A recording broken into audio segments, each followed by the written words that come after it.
All right, Marty Coleman here. Juicebox Junkies, episode 2. With me today is Brian Dunleavy, Matt Kunkel, two of my cohorts here. Hey, we're 100% on this Juicebox Junkies, the three of us. Some of the other guys are in and out. That's the way it's going to be, and that's the way it's going to go. We got a deep roster today. Brian, how are you doing today? I'm good, as good as I can be. I'm sporting my JJ Watt jersey, and just for all the haters. And I got my Skeeters, old timey Skeeters, or retro Skeeters, I guess they are now, or defunct Skeeters, actually. Um, Now the Space Cowboys, which we were talking about before I hit record. So, also with us today, Matt Kunkel. Matt, how's it going? It's going real good, man. I'm just trying to stay warm. Storming coming through the entire country, it looks like, but I'm gonna stay warm with my hometown Utah Jazz hoodie. There you go. Hmm. There you go. We're all Uh, representing today, right? I think the storm is hitting, as we were talking about before we started hit record, that my kid's out of school for the next 2 days. So there's no telling what what'll happen on my calls tomorrow. We use Teams, so my Teams calls could be interesting. Well, everybody's actually could be interesting tomorrow. Everybody that I work with, because they're pretty much in this same boat. All right, today, fellas, we're going to start off with a lockout update. Now, we talked about the lockout last week, and I think we're going to end up talking about it every week until it gets resolved in some form or fashion, if they at least continue to have discussions. And as I understand it, they did have an hour and a half discussion yesterday. They focused on service time manipulation and the pre-arbitration bonus pool. There was some progress, but nothing substantial, nothing that's gotten us any closer to resolution of these issues or any of the other huge issues that faces Major League Baseball in 2022. From what I'm reading, and this is what I'm reading, you guys may have read something else. This means it's now February 2nd. This means that spring training will not start on time. And if these issues aren't resolved by February 7th, which is next Monday, that spring training games will be delayed. Now, no skin off the players' back. They don't get paid for spring training games, but starts to impact the owners. And one of the questions, big questions I have with my son all the time, he's 15, is, um, when will they start? Why did they wait 36 days to get their first proposal? When is it? When are they going to get moving? My take is when the owners start losing money, there'll be more of an incentive to move forward. And hopefully that's sooner rather than later. Brian, what's your take on these latest developments in the lockout? Yeah, I think that's right. I think the people will have to start losing money on especially the ownership side before they even start to budge. A little bit, and even in the latest talks, that 90-minute discussion that they had. And I'm, reading stuff from the Athletic on that. Evan Drellich's, tweets and stuff saying it was pretty heated during that discussion. But then the MLB Players Association moved a little bit on the bonus pool, but from 105 to 100 million. Last I remember, the owners were at 10 million. So it's worlds apart still. And until the owners really have a serious kind of agreement or discussion or any kind of movement, it's not looking good. And from what I understand, in all aspects, it's they're worlds away from being anywhere close to where they need to be. So from that, and I think the other part too, I think you're going to get a little potentially political pressure put on them too. That might help it move a little bit because you're taking away the spring training aspect. That's a huge economic boost to the state of Florida and Arizona. Those states, I'm sure will have a little bit of a say in it too, or the shops that opened up around those areas there to support the teams and have a lot of fan based things going on that aren't able to provide as much this time of year. I actually laughed. I got an advertisement from the park at the Palm Beaches saying, how about spring training season tickets? Look into that. And I was just like, who's going to waste their money on that right now? Who even thinks that's going to be a possibility? So, I can't imagine if there's a spring training at all. I can't imagine it'll be very long. Just with how far apart they are right now, and how we're already eating into the season, the practice time and everything. So, you know, good luck everybody in Florida and Arizona in those areas. Uh, I wouldn't count on maybe hire some college teams to come play on your stadiums and enjoy some time there. I don't know. There's not much you can do. Yeah, who's going to make the commitment to spring training uh, tickets when there may be none, or who knows when it may be? As we talked about, it could be in May for all we know if they decide to have spring training in May. All right, Matt Kunkel, you're up. Your take on the latest on the lockout.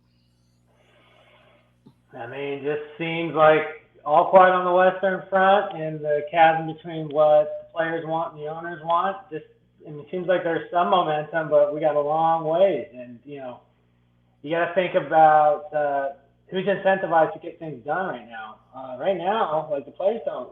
I mean, they like spring training, but they don't get paid to play the spring training, so they're not incentivized to get things done. The owners are a little bit, so there's some hope that maybe it can loosen up, and maybe we can at least get some of a spring training. But I have my doubts. I think like I said on a previous show, I think Memorial Day is the target for opening day. So I mean, you do the math there with what the spring training will end up looking like. It'll just be more truncated, and it's going to start later. And those poor people out in Arizona and Florida, I feel bad for you. You guys should just go to a beach or go hiking or enjoy the nice weather. I don't know if you're going to see any baseball in March. Yeah, it's funny you mentioned Florida. Obviously there's some teams in Arizona, but we were in Florida last into July and August, and my son and I actually went. We were in Orlando, and we actually drove to Tampa for a game in that park that nobody likes. We thought it was fine, and it was really weird because we've heard so much negativity about that park. Even the team doesn't want to be there. They want to play half their games in Canada. But we enjoyed it. It was, I guess, because it was unique. We don't have to go there every day. I mean, and there were some quirks to it, yeah, sure, and it had some minor league aspects to it, but we heard a lot about the traffic in and out of there. But we were out in 5 minutes. Of course, we left in the seventh inning, but that's another story for another day. Okay, we want to talk some actual baseball now, or at least some actual baseball players. So. Last week we talked about Forrest Whitley in the minor leagues, and we're going to get to a minor leaguer in a second or in a few minutes. But first up, we want to talk about Trevor Story and the odds of Astros getting him to replace Carlos Correa, and should they get him to replace Carlos Correa. So I did, my usual 5 minutes of research here, and what I found out is there's huge differences in his home and road splits, which you would think is natural because of batting in Coors Field. But I'm talking 90 points difference between at home and on the road, a couple of 100 points in slugging, and the same kind of numbers in OPS. I would be concerned that he's not a 290 hitter outside of Coors Field. He's more like a 240 or 250 hitter. Those are my main concerns. And the other thing I noticed was 103 OPS plus last year. So you look at his home runs and RBIs and think great, but we know OPS plus is park adjusted. He's average. I mean, we got average right now in Aledmus Diaz. So I don't know that Trevor Story is the answer, but I'll let you guys battle it out. Matt, I believe you're going to go first on this one. Yeah, I don't know what's all the negative talk about Trevor Story. I think he's a fantastic option to what we can get out on the market. Carlos Correa is the better player, but Carlos Correa wants 10 years and he wants a bigger contract, and I just don't think that fits the Astros' current timeline. I think Trevor Story fits perfectly. He's not the defensive player Carlos Correa is, but he's not far off. He's one of the better ones in the league. He gives you plus power on your OPS. Obviously, we've already mentioned the favorability with cores, but the other split that you got to look at with Trevor Story is he hits 310 against lefties. and he hits 260 against righties, but 310 against lefties. Kind of nice when you got Jordan Alvarez and Kyle Tucker. If you want to do righty lefty combinations with your lineup, I think he's great. And he's had a few injuries the last couple of years that have slowed him down. But like, let's take a step back. Where was he playing? He's playing with the Rockies. The Rockies are terrible, and I know that baseball players can accumulate your own stats. It's a team sport, an individual, but like it affects you. I think you're less locked in when you're down 7-0 against the Dodgers than when you're up at the plate with 2 on and 2 out and in a pivotal game, which he would be for the Houston Astros. I think for what he's asking for years and what I think the market's demanding with him, I think he'd be a good fit. And to be honest, the other thing is if we don't sign him, I think he's a prime candidate to go sign with the Seattle Mariners.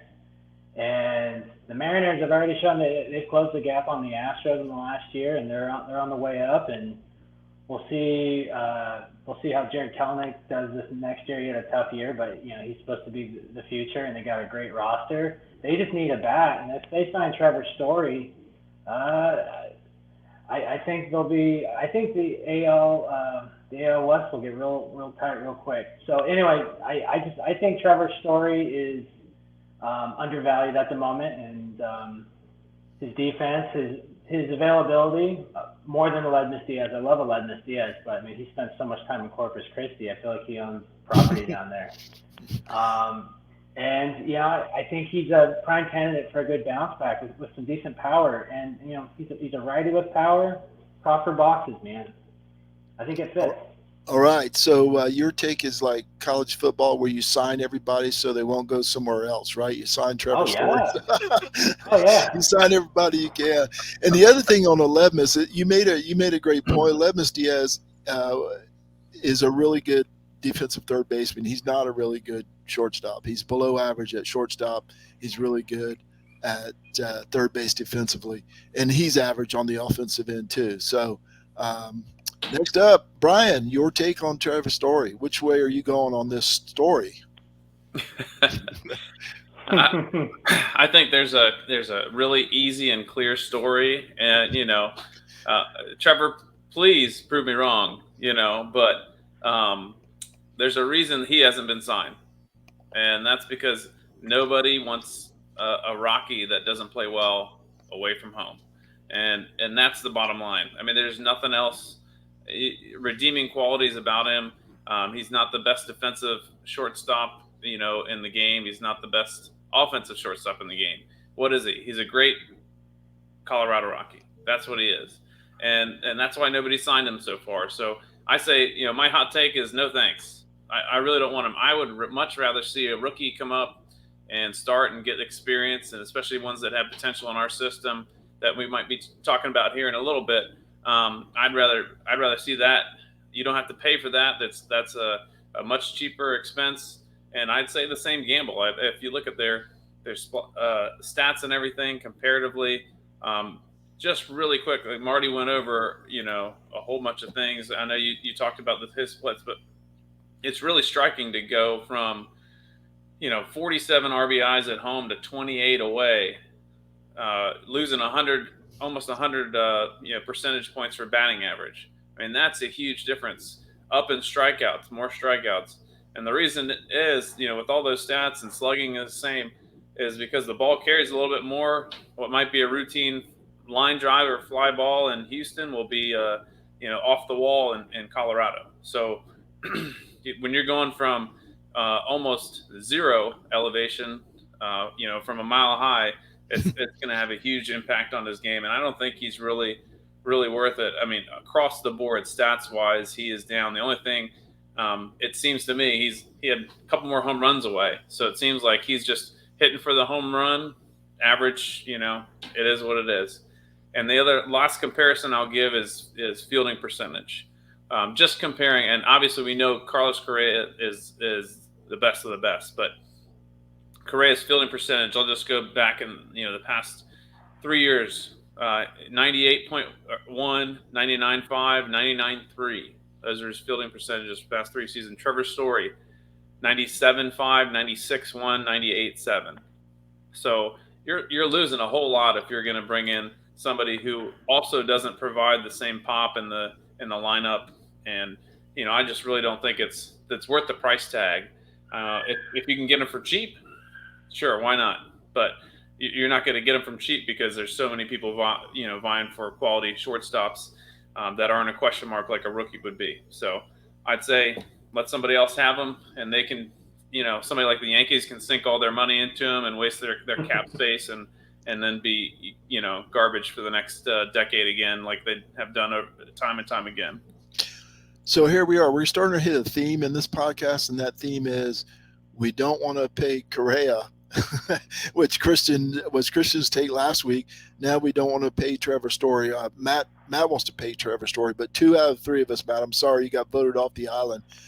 Matt, we don't want to pay Trevor Story. So I'm starting to get a theme here, and that leads right into their next topic, which is going to be our minor leaguer segment of the week, which falls right into this discussion of whether or not to pay Trevor Story.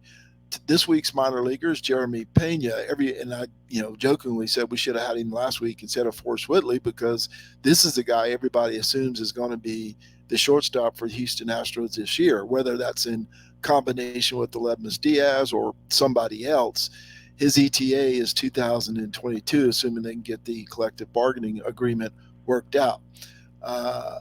I told you guys before we hit record, I was fascinated by the wild differences in opinions on Pena.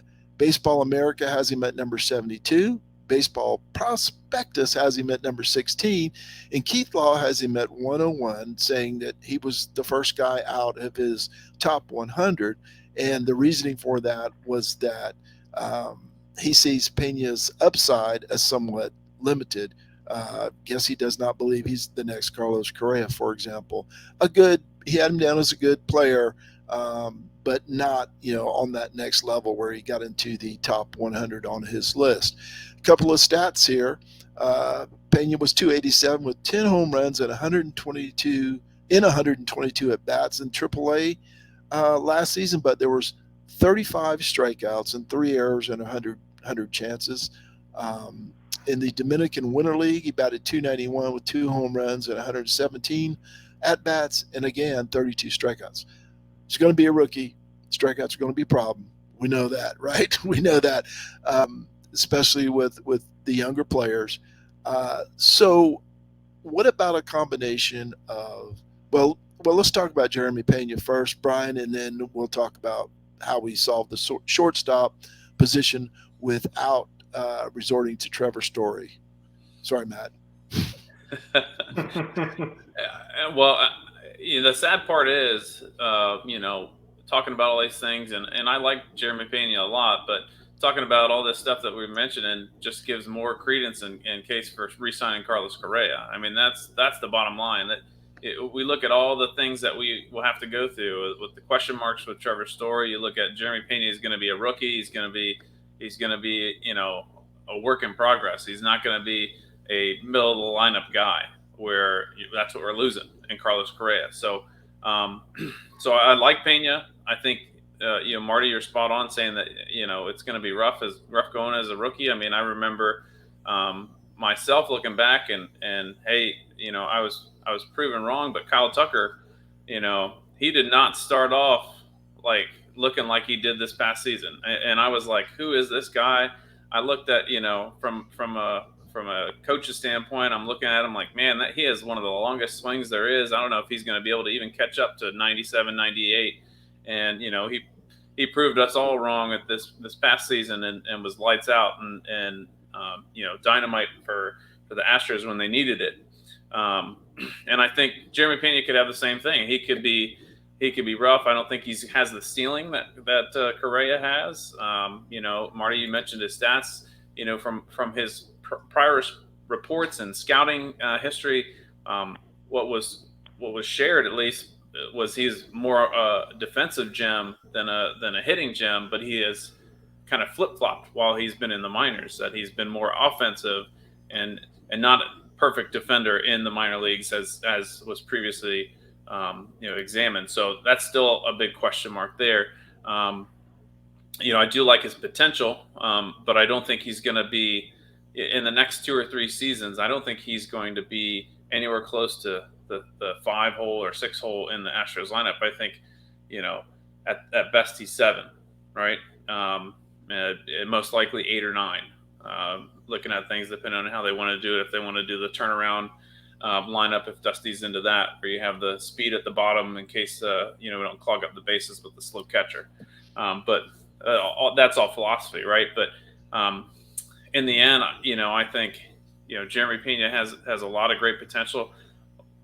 What I would most likely prefer in the interim is obviously signing Correa and then bringing Pena up, and maybe to afford Correa, I'd say trade or cut Diaz and get him out of there so we have a little more space. But I'm not Click. I have no idea what he's thinking. But the real question that he has to answer, and ownership and everybody along the way, is: do we want to win now? Do we have the team to win now, or do we want to win a couple years from now? And in my view, we have the team for now. We don't have the team for later. We're just getting older with our players, so we need somebody that can step in and provide some pop and some production in the lineup. And I don't know if Jeremy Pena fits that part right now. I think he's a great fill-in utility guy. A couple of things there. You said you are not alone on the Kyle Tucker Island.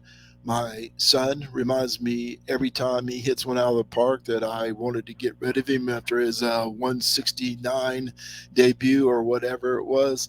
And on Jeremy Pena, I don't recall off the top of my head the estimates or the projections for his rookie year, but it was like 10 or 11 home runs and 38 RBIs or something real pedestrian. They see him as a part-time player, so I'm not expecting anything great. But I think people are going to be shocked when you go from Correa to Pena. It's one thing to talk about it. It's one thing to be excited about a rookie and a new face and somebody who's going to be potentially with the team for years and years. But when you see the difference, even if he's good, I'm not saying he's going to be a bust, but look at Tucker's rookie season. Tucker struggled even some in his second season before finally getting to it. So growing pains, as they like to say, growing pains, right? All right, Matt Kunkel, your take on Jeremy Pena. Well, I'll talk about Jeremy Pena, but I just want to say that I have always had faith in Kyle Tucker. I went and saw all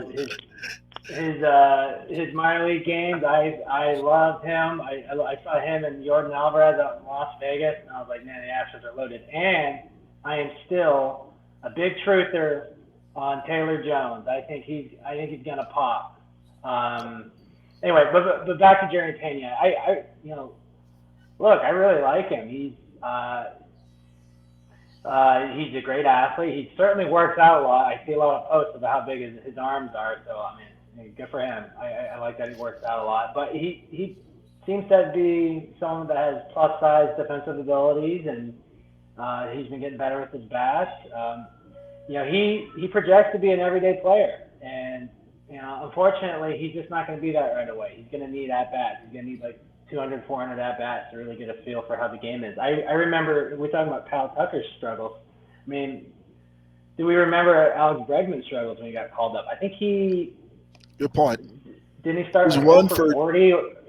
You won. I think he's 1 for 40, something like that. Yeah. I remember that. I was like, who is this guy? He's the second. He's the number 2 pick. He can't even get a hit. And things went well. He just needed time.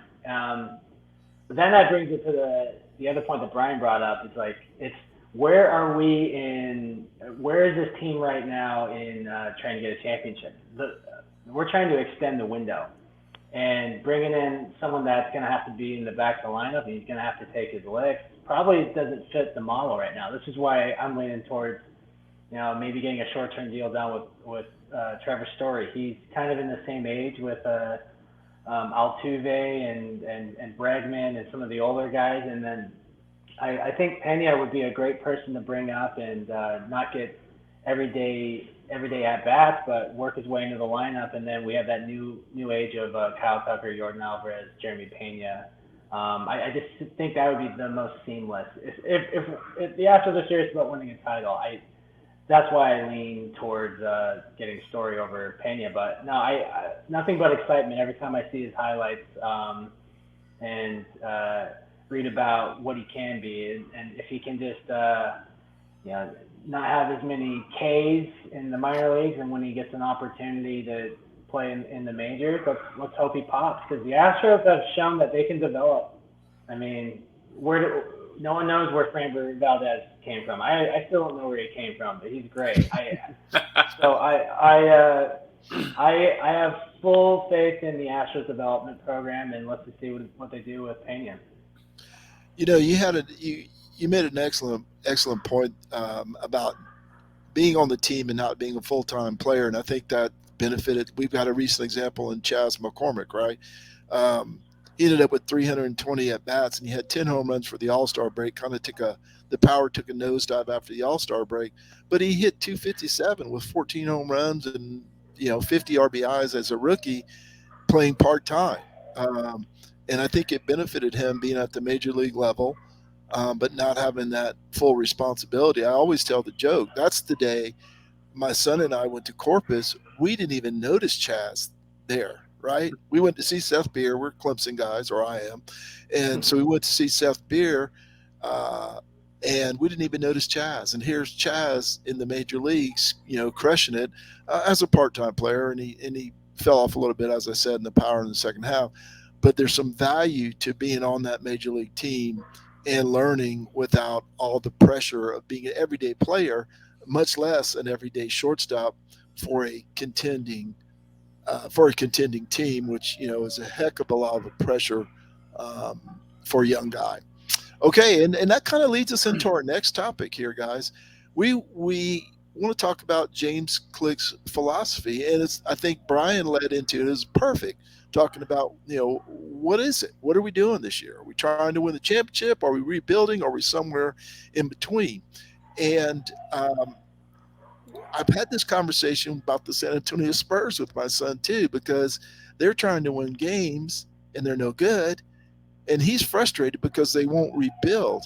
It seems the Astros are obviously much closer to winning, but is Cliff's philosophy going to be develop these players and get rid of them before they get the big contracts, a la the Tampa Bay Rays where he came from, or is it going to be is it going to be Tampa Bay? I was going to say West, but yeah, Tampa Bay kind of westish Texas style, or is there going to be go after the big free agents like they did when in 2017 with Verlander and Greinke?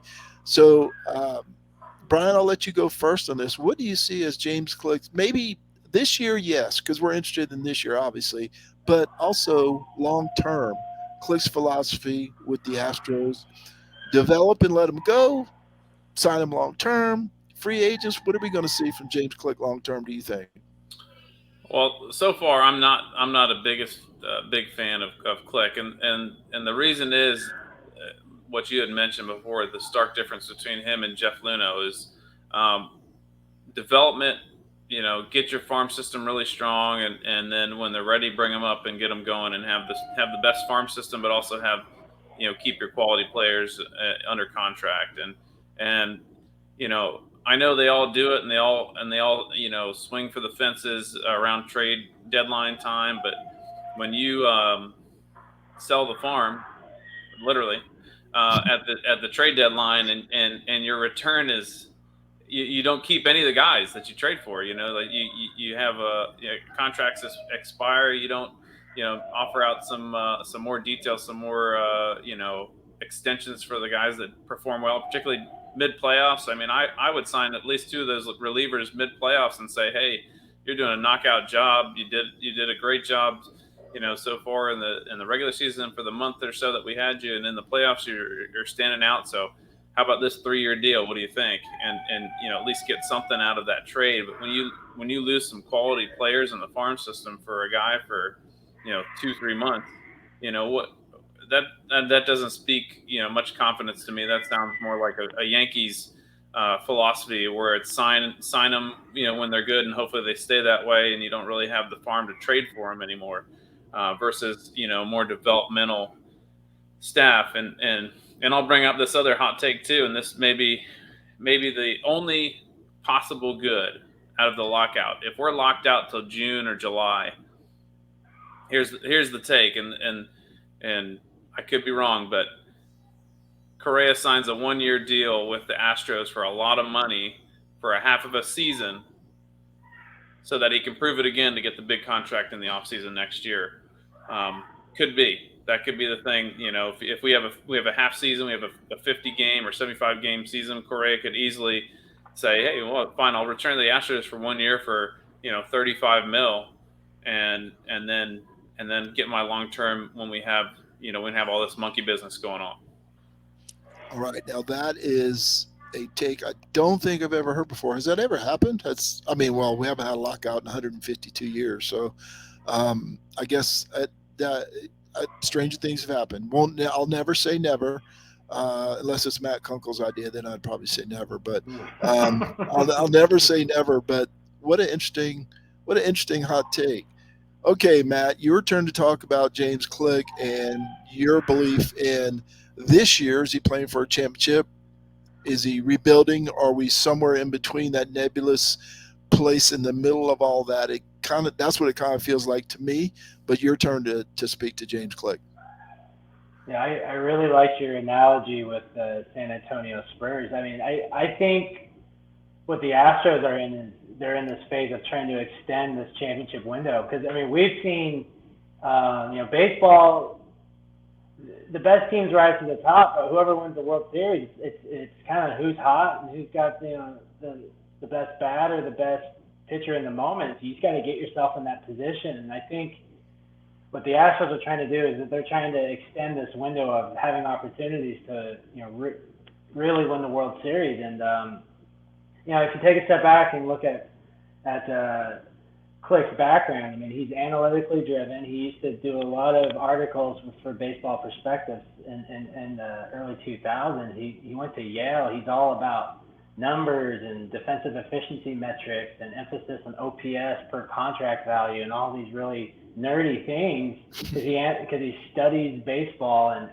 I think his time with the Rays is interesting because they have for the longest time been seen as the front runners with making analytically driven decisions. But then Tampa is also trying to put pennies together. They can't get people to go to the baseball game.